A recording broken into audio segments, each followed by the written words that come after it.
이거 만약 어떤 기업에서 실제로 이렇게 얘기했다고 하면요, 대부분 국민들 난리 나서 각종 인터넷 커뮤니티에 욕하는 글로 도배 싹 되고요, 사람들 관심받아 장사하는 언론들과 한 표라도 얻어보려고 하는 정치인들까지 득달같이 달려들어서 그 기업 잡고 물고 뜯고 하면서 나라가 완전히 뒤집힐 거예요.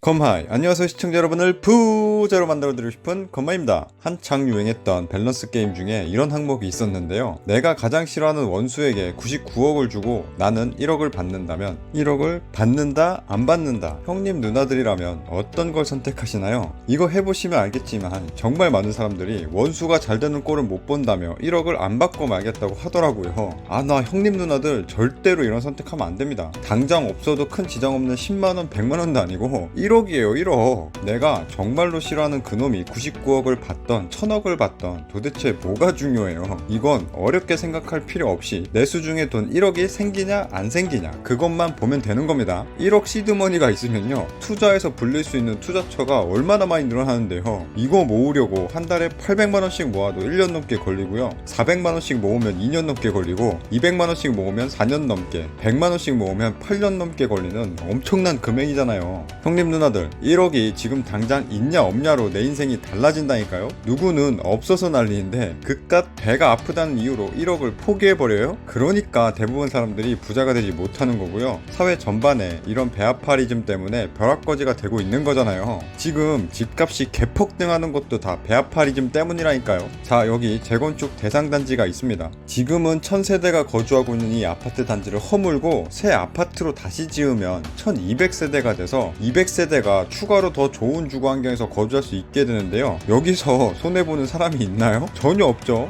왠지 내가 알고 있는 거랑 다른 것 같은데? 만약에 형님 누나들도 알고 있던 거랑 다르다고 느낀다면 그거는 다 형님 누나들이 이상한 말에 선동당해서 그런 거예요. 이런 재건축 단지들이 많아지면 많아질수록 공급이 늘어나게 되고, 공급이 늘어나면 늘어날수록 가격이 낮아지는 것은 완전 경제 기초 상식이고요, 이거를 부정하는 사람이 바보인 거예요. 이렇게 완전 기초적인 수요 공급으로 얘기하면 꼭 지금 당장 1000개의 집이 없어지기 때문에 사람들이 살아야 되는 집이 당장 부족하게 되어 수요보다 공급이 부족하게 되는 거고, 새 집으로 바뀌면 시세 차익을 노리는 투기꾼들이 개입하기 때문에 집값이 더 올라간다고 떠드는 모질들이 있는데, 얘네들은 왜 생각을 항상 1차원적으로만 하는지 모르겠어요. 형님 누나들, 다음 달에 벤츠 신형 나오는데 지금 당장 구형을 비싸게 주고 사는 놈 있어요? 없잖아. 곧 새로 나올 신축 아파트 있는데 왜 구축을 지금 당장 비싸게 사냐고 똑같이 안 사고 기다리는 거예요. 게다가 인근 동네에 또 비슷한 단지가 분양을 예정하고 있고, 또 근처에 다른 곳에 분양할 것 같으면 구축을 사시겠어요? 아니면 기다렸다가 신축을 사시겠어요?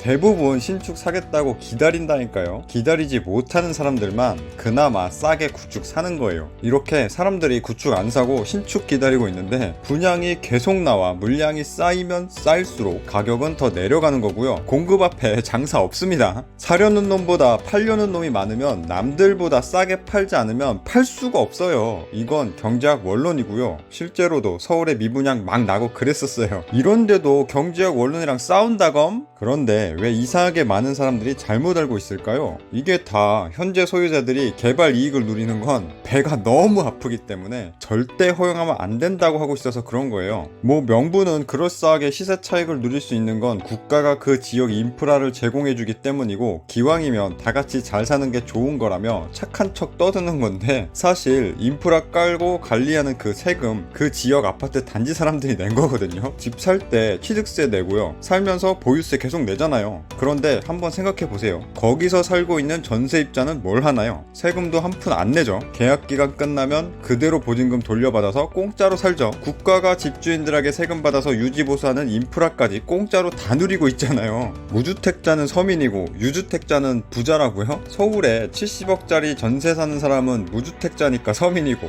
1억짜리 빌라 가지고 있는 사람은 유주택자니까 부자로 보는 게 진짜 맞는 거예요? 이상한 프레임 씌우고 있는 거죠. 결국엔 그냥 집 가지고 있던 놈이 새 아파트로 바꾸면서 돈까지 버는 게 배가 아프니까, 그것도 내가 못해서 배가 아픈 거니까 못하게 막는 건데요, 자꾸 이런 식으로 재개발 재건축을 막으니까 공급이 줄어들고 가격이 오르는 겁니다. 그런데 또 이런 사람들은 절대 배 아파서라고 얘기 안 하고 명분은 또 그럴싸하게 둘러대요.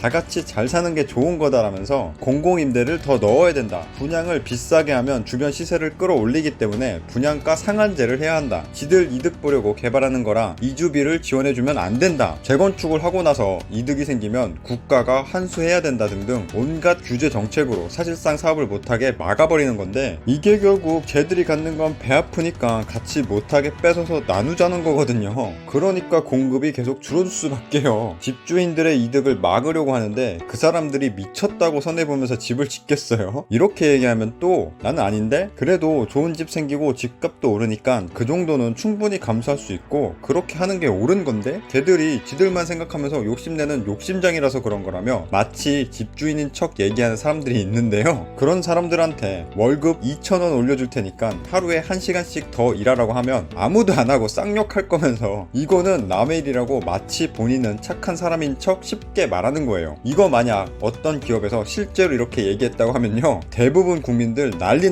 나서 각종 인터넷 커뮤니티에 욕하는 글로 도배 싹 되고요, 사람들 관심받아 장사하는 언론들과 한 표라도 얻어보려고 하는 정치인들까지 득달같이 달려들어서 그 기업 잡고 물고 뜯고 하면서 나라가 완전히 뒤집힐 거예요. 빼박이죠. 이럴 거면서 집주인들 재산 뺏는 건 정말 아무렇지 않게 생각한다니까요. 왜? 내게 아니니까. 나보다 돈 많이 있는 네가 가만히 앉아서 돈을 더 버는 건 배가 너무 아프니까. 그래서 안 된다는 겁니다. 사람들이 왜 월급 2,000원 더 줄게, 하루에 1시간씩 더 일하라고 하면 화를 낼까요? 주는 거보다 받으려고 하는 게 터무니없이 많으니까 그러는 거잖아요. 재개발, 재건축도 똑같아요. 이익이 거의 없는데 내 돈, 내 집, 내 땅, 내 시간까지 희생하면서 그걸 왜 해요? 안 하고 말지. 배아파리즘은 이뿐만 아니라 지금 당장 미친 집값을 안정시킬 수 있는 양도세 폐지도 막고 있는데요. 사람은 각자 생각하는 차익 실현 구간이 다 다르고 상승 여력 판단 또한 다 다르거든요. 이 양도세라는 세금이 없다면 지금 당장이라도 차익 실현하고 빼고 싶어하는 사람들이 오지게 많이 있고, 집을 팔려고 하는 사람들이 많아지면 많아질수록 집값은 안정되겠지만 다주택자들이 양도 차익을 누리는 건 배가 너무 아프기 때문에 절대 허용할 수가 없는 거예요. 이걸 또 부의 재분배라는 그럴싸한 명분으로 포장하고 오히려 계속 양도세를 올리기만 하면서 나라에서 다 뜯어가려고만 하니까 집주인들이 팔고 싶어도 팔 수가 없는 거예요. 이렇게 말하면 또 팔아야 내 돈이고 이미 수익 창출을 많이 했기 때문에 팔아도 된다고 말하는 모질이들이 있는데요. 형님 누나들은 제가 200원 주면 형님 누나가 지금 쓰고 있는 핸드폰 저한테 파실 거예요? 안 팔 거죠. 핸드폰은 필요하기 때문에 또 사려면 그것보다 더 많은 돈이 필요하고요. 공짜 폰을 쓴다고 하더라도 돈 200원 얻는 것보다 새로 핸드폰 개통해야 되는 노력이 더 크기 때문에 굳이 200원을 받고 팔 필요가 없는 거예요. 그게 집도 마찬가지라고요.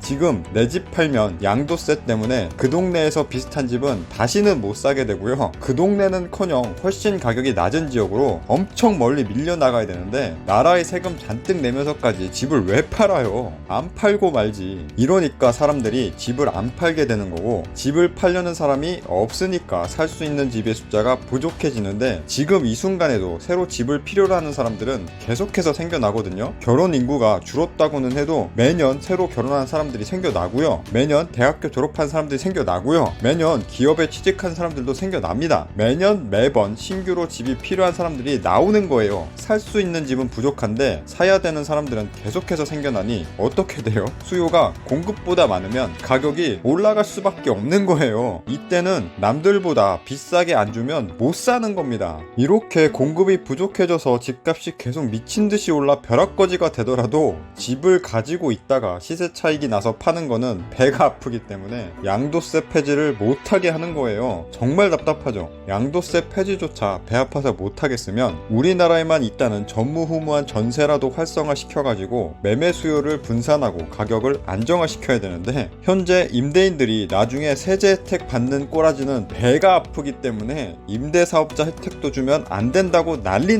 쳐서 재계약 시 5%밖에 못 올리는 임대사업자마저 없애버리고 있고요. 집으로 사고팔고 하면서 시세 차익 얻으면 배 아프기 때문에 집을 실제 거주하는 사람들만 사야 된다면서 실거주 요건 강화해버려서 서울에는 전세 주고 지방에서 잘 살고 있던 집주인들까지 싸그리 다 서울로 돌아오게 만들어서 전세 물건 계속해서 줄여버리고 있으면서 거기다가 세입자 보호하겠다고 임대차 3법 같은 거 만들어서 이미 계약해서 살고 있던 세입자만 더 살 수 있게 만들어줘가지고 시장에 나올 전세 물량까지 없애버렸어요. 아까 말한 새로 신규로 집을 구해야 하는 사람들은 어디로 가야 되는 거냐고요. 가뜩이나 없는 물량 가지고 어쩔 수 없이 서로 경쟁하다가 전세 가격까지 폭발하고 있습니다. 자, 정리합니다. 원수에겐 99억을, 나한텐 1억을 주잖아요. 배합하지 말고 받으세요. 그 1억 시드머니가 앞으로 내 인생을 바꿀 수 있어요. 부자가 되고 싶다면 지금 가진 인식을 바꿔야 하는 거예요. 미친 집값이요? 이거 다 사회 정의인 양 포장한 배합파리즘 때문에 벌어진 일들이에요. 배합파서 그러는 게 아닌 척 마치 사회 정의인 양 좋게 포장해서 계속해서 이런 식으로 공급 줄이면요, 복잡하게 연결된 경제 구조상 배합하던 사람들에게 훨씬 더 큰 피해로 돌아가게 되어 있습니다. 남들이 아무것도 안 하면서 앉아서 쉽게 돈을 버는 것 같으면 배합하지 말고 그 시간에 그걸 따라해서 돈 벌 생각을 해야 되는 거예요. 그래야 부자가 될 수 있다고. 끝.